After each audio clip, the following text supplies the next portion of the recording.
Allahumma inni a'udzubika min adzabi jahannam wa min adzabil qabri wa min fitnatil mahya wal mamat wa min syarri fitnati masihid dajjal. Ini doa yang paling sering dibaca oleh Nabi sallallahu alaihi wasallam. Antara kandungan doa tersebut adalah meminta perlindungan kepada Allah dari azab neraka jahanam, menunjukkan kepada kita begitu takutnya Nabi sallallahu alaihi wasallam dari azab neraka. Para jamaah yang dimuliakan Allah Subhanahu wa taala, disebutkan dalam satu riwayat tentang bagaimana panasnya api neraka jahanam.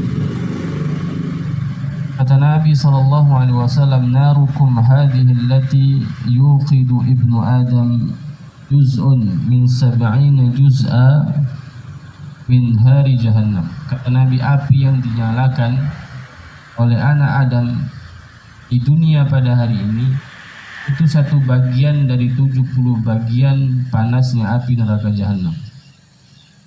Nabi SAW, api yang kita nyalakan pada hari ini adalah satu bagian dari bagian api neraka jahanam. Berarti api neraka jahanam 70 kali lipat lebih panas daripada api yang ada di dunia pada hari ini.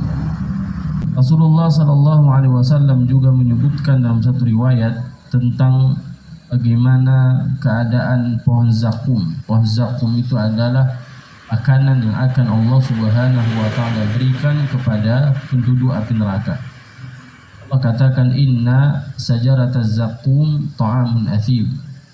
Sesungguhnya pohon zakum itulah makanan bagi orang-orang yang berdosa. Dalam satu riwayat disebutkan oleh Nabi sallallahu alaihi wasallam menggambarkan bagaimana keadaan pohon zakum. Kata Nabi, "Lau anna qatratan minaz zakumi utirat fid dunya la afsadat ala ahli dunya ma'ashiyahum kaifa biman yakunu ta'amuh." Kata Nabi SAW, andaikan setetes getah pohon zakum itu jatuh ke bumi, maka akan merusak seluruh kehidupan yang ada di bumi. Seandainya getah pohon zakum itu jatuh ke bumi hanya satu tetes, kata Rasulullah, maka akan merusak seluruh kehidupan yang ada di atas permukaan bumi ini. Kaifa biman yakunu ta'amuh. Lalu kata Nabi, bagaimana kalau seandainya pohon zakum itu dimakan? Lalu getahnya saja kalau jatuh ke bumi itu bisa memusnahkan seluruh kehidupan yang ada di atas permukaan bumi. Imam At-Tabrani juga menyebutkan satu asar dari Umar bin Khattab, tetapi asar ini ada kelemahan dalam sanadnya. Disebutkan anna Jibril qala lin Nabi sallallahu alaihi wasallam, sesungguhnya Jibril itu pernah berkata kepada Nabi sallallahu alaihi wasallam. Kata Jibril, walladzi ba'atsaka bil haqq, demi zat yang mengutusmu dengan kebenaran.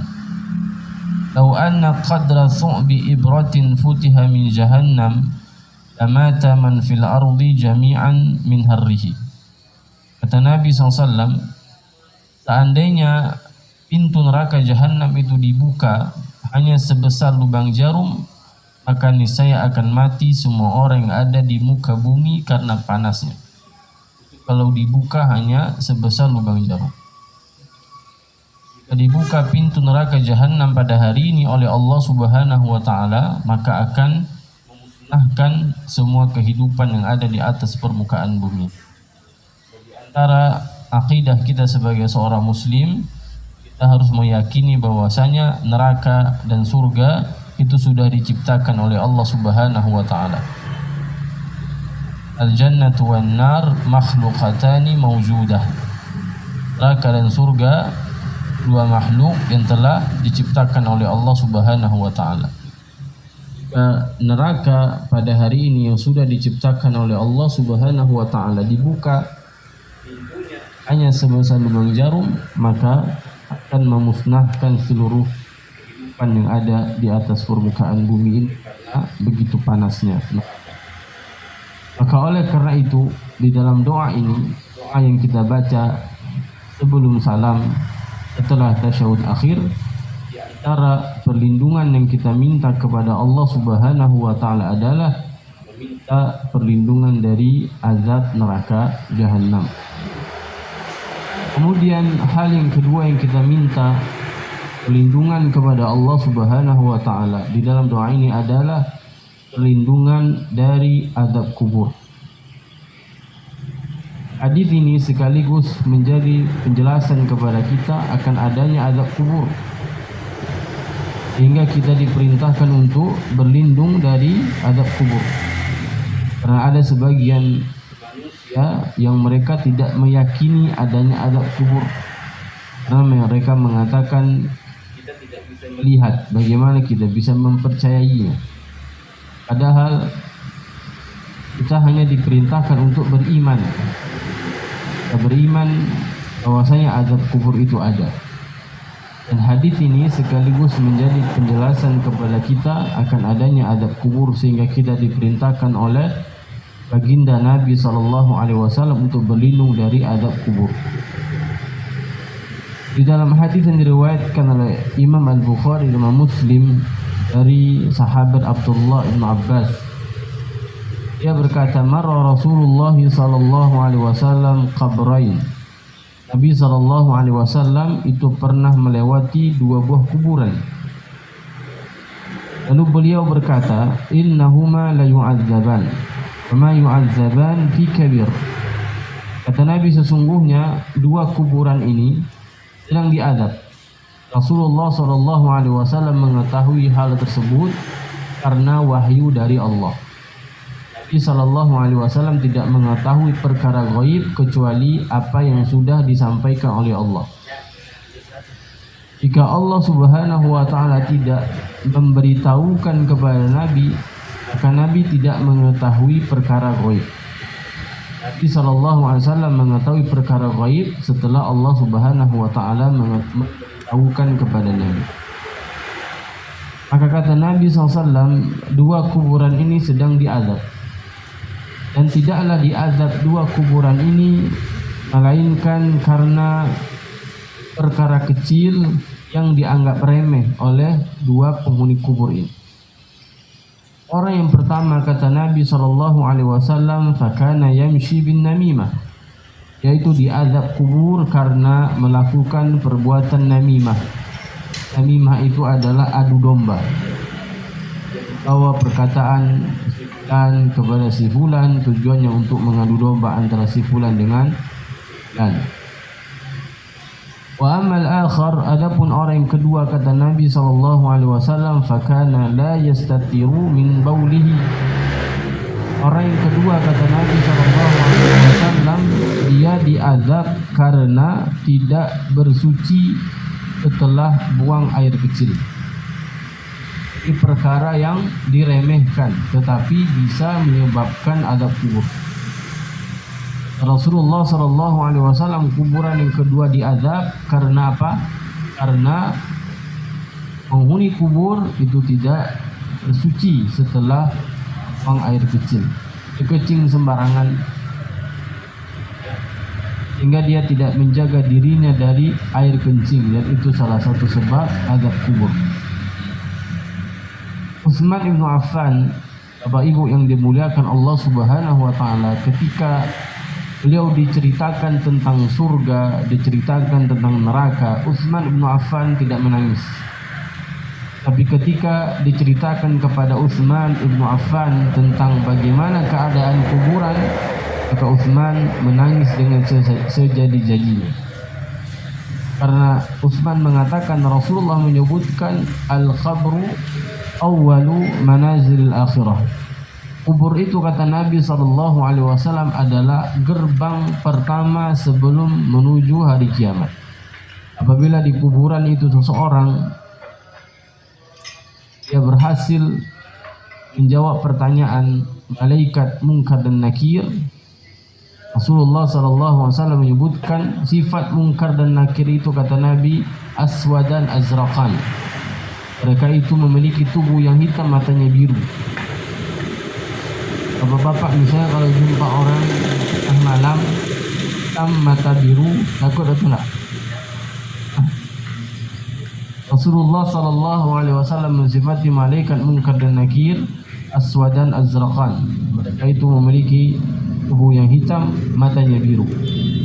Apabila di kuburan kita mendapatkan kenikmatan, maka perjalanan yang akan kita lalui setelah kuburan itu merupakan perjalanan yang mudah.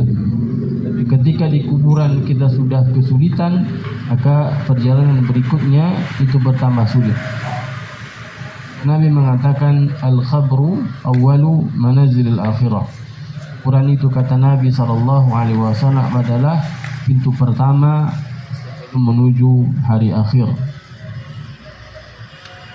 Kemudian yang ketiga, Bapak Ibu yang dimuliakan Allah Subhanahu wa taala, yang kita minta perlindungan kepada Allah Subhanahu wa taala adalah wa min fitnatil mahya wal mamat.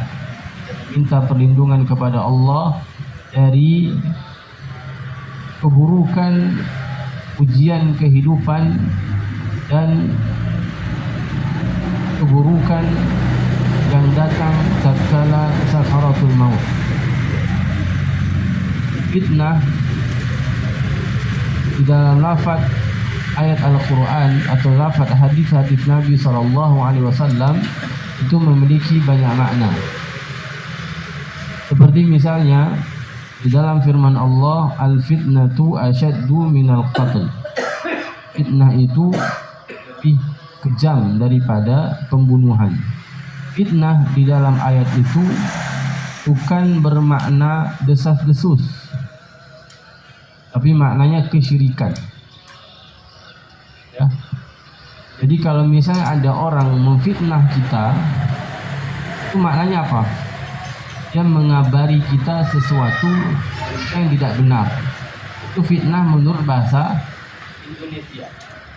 Tapi fitnah menurut bahasa Arab itu banyak maknanya. Ya. Dan fitnah di dalam ayat al-fitnatu asyaddu minal qatl itu maknanya bukan fitnah menurut bahasa Indonesia. Paham atau tidak? Jadi kalau misalnya digunakan ayat itu untuk menjadi dalil fitnah makna bahasa Indonesia, tidak tepat. Ya, kamu jahat sekali memfitnah saya. Fitnah itu lebih kejam dari pembunuhan. Fitnah yang dimaksud dalam ayat tersebut adalah kesyirikan. Al-fitnatu artinya syirik itu lebih besar dosanya daripada pembunuhan. Dan di antara makna fitnah disebutkan oleh para ulama tafsir adalah al-ibtila wal imtihan, ujian dan cobaan. Itu makna fitnah. Jadi kita berlindung kepada Allah Subhanahu wa taala di dalam doa ini dari keburukan ujian dunia dan keburukan yang datang tatkala sakaratul maut. Ketika kita berlindung kepada Allah agar Allah tidak menguji kita, tidak bisa. Kita minta kepada Allah agar Allah tidak memberikan ujian kepada kita, tidak bisa. Karena Allah Subhanahu wa taala jadikan dunia itu sebagai tempat untuk menguji manusia. Tetapi yang kita minta perlindungan kepada Allah adalah agar ujian yang Allah Subhanahu wa taala berikan kepada kita tidak menimbulkan keburukan kepada diri kita.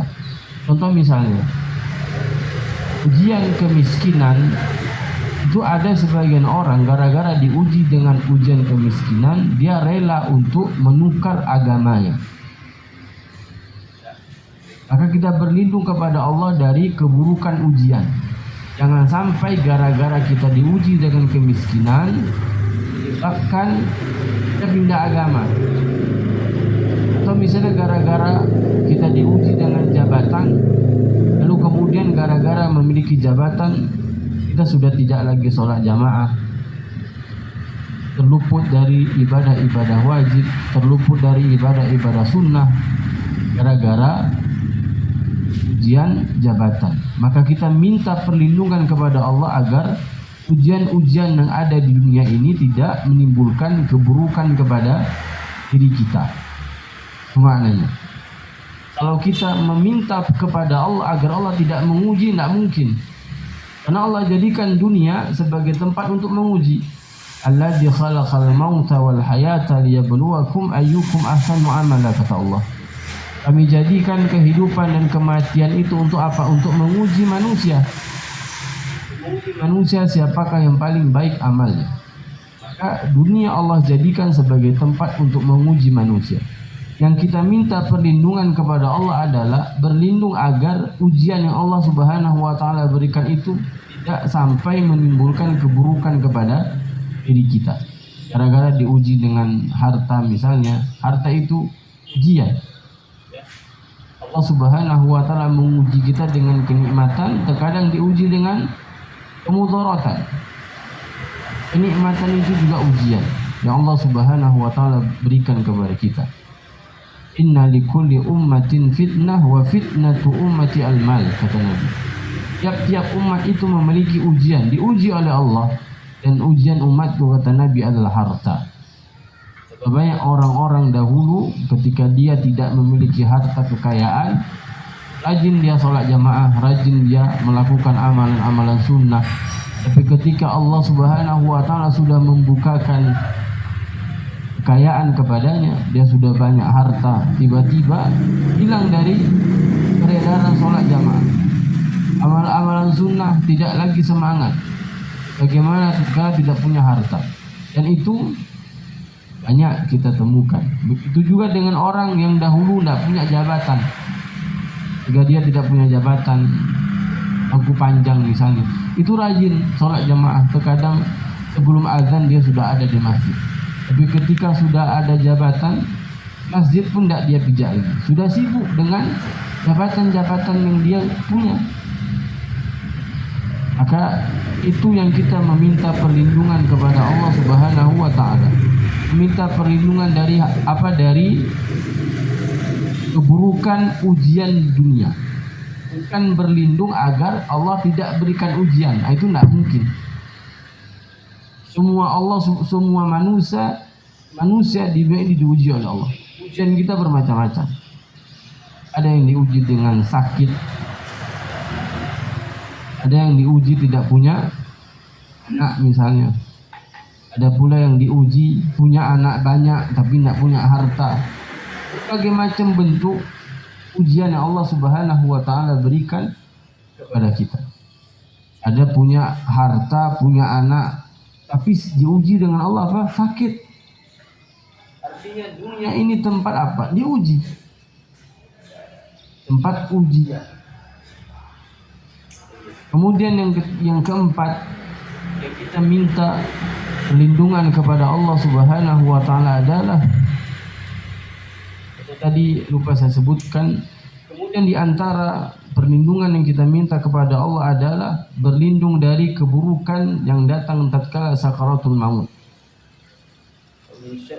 Fitnatil mahya wal mamat. Dari fitnah, dari keburukan ujian kehidupan dan yang datang tatkala sakaratul maut. Ketika sakaratul maut itu detik-detik terakhir syaitan untuk menyesatkan kita. Dia berusaha dengan sekuat tenaga agar kita tidak mengucapkan kalimat la ilaha illallah. Karena itu kesempatan terakhir bagi syaitan untuk menyesatkan anak Adam. Kita berlindung kepada Allah Subhanahu wa taala agar Allah Subhanahu wa taala menjaga kita, memberikan perlindungan kepada kita ketika datangnya sakaratul maut. Wa min syarri fitnatil masihid dajjal. Kemudian yang keempat yang kita minta perlindungan kepada Allah Subhanahu wa taala dari doa ini adalah berlindung dari dajjal. Antara tanda kiamat besar itu adalah datangnya dajjal. Katanya Dajjal. Dajjal itu adalah manusia jenis kelamin laki-laki,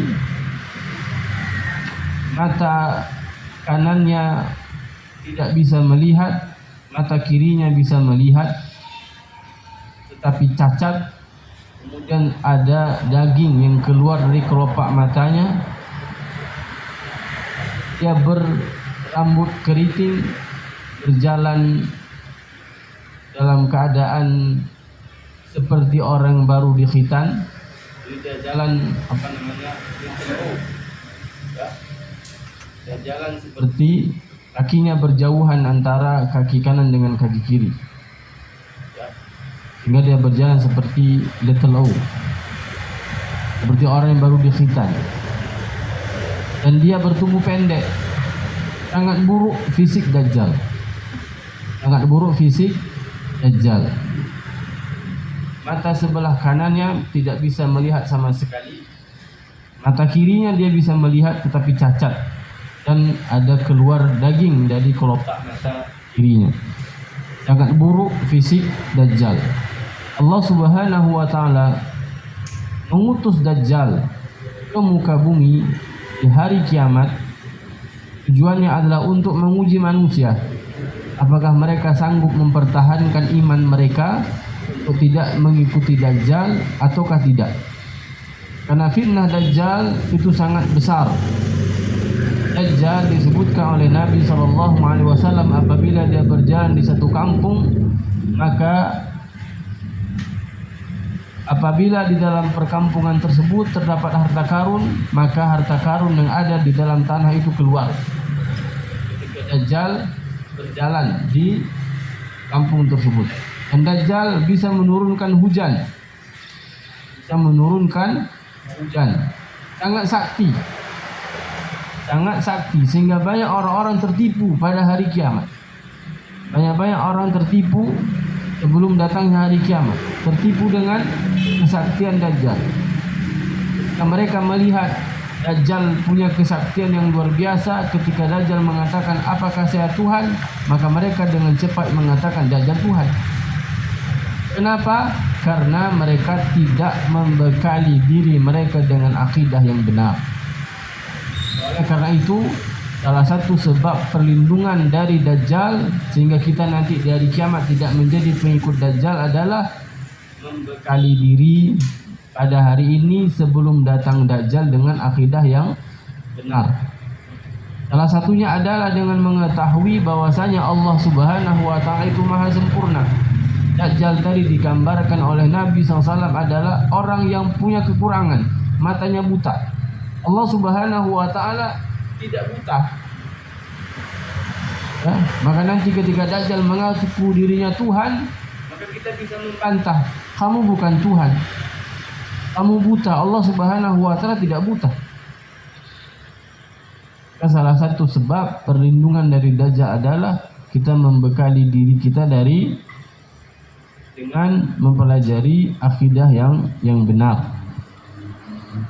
Para jamaah yang dimuliakan Allah Subhanahu wa taala, di antara perlindungan yang lain dari fitnah Dajjal adalah menghafal 10 ayat pertama atau 10 ayat terakhir dari surah Al-Kahfi. Dalam sebuah hadis disebutkan oleh Nabi SAW, barang siapa menghafal 10 ayat pertama dari surah Al-Kahfi, maka dia terlindungi dari fitnah Dajjal. Dalam sebagian riwayat disebutkan 10 ayat terakhir. Yang lebih afdal kita hafal semuanya dan kita pahami maknanya agar kita bisa terlindungi dari fitnah Dajjal.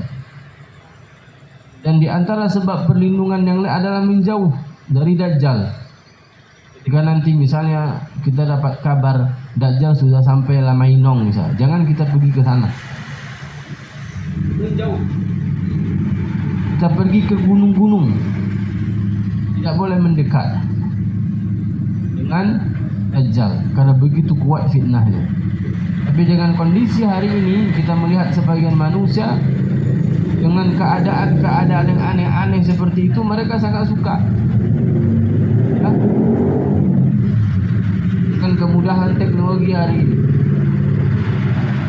Karena ada berita yang aneh-aneh lagi viral, itu berusaha orang agar bisa ke tempat tersebut. Apalagi Dajjal nanti. Yang muncul Dajjal itu mungkin rame-rame orang bisa selfie sama Dajjal.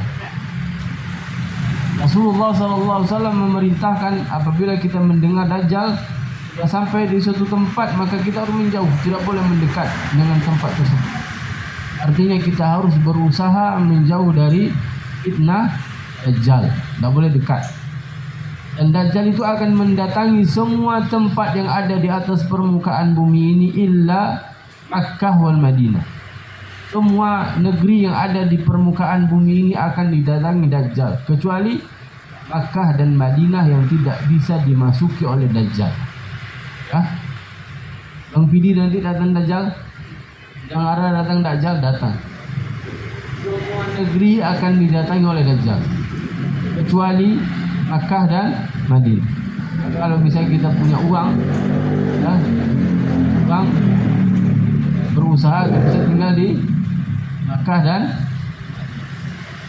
tersebut dijaga dari Dajjal. Makkah dan Madinah ya. Saudi Arabia datang Dajjal atau tidak? Datang. Kota Saudi Arabia apa? Riyadh datang Dajjal? Datang. Yang tidak datang cuma Makkah dan Madinah. Saudi Arabia itu banyak provinsi. Riyadh, ada Makkah, ada Madinah, ada Tabuk. Saudi Arabia datang Dajjal, kecuali Makkah dan Madinah yang tidak dimasuki oleh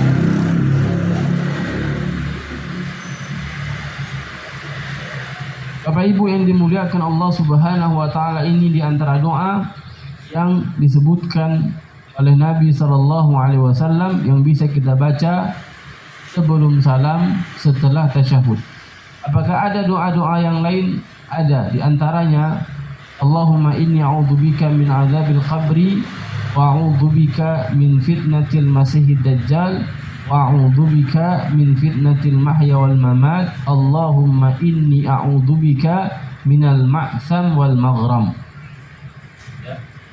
Atau misalnya Allahumma inni zalamtu nafsi zulman katsiran wa la yaghfiru dzunuba illa anta faghfirli maghfiratan min 'indik warhamni innaka antal ghafurur rahim.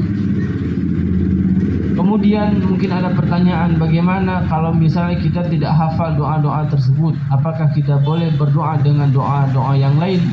Para ulama mengatakan diperbolehkan. Kalau misalnya kita cuma hafal doa ibu bapak, maka kita baca doa ibu bapak di setelah tasyahud akhir sebelum salam. Ya. Nabi SAW mengatakan dalam sebuah hadis, "Tsumma yukhayyaru minad du'a." Kemudian mereka pilih di antara doa yang mereka ingin baca.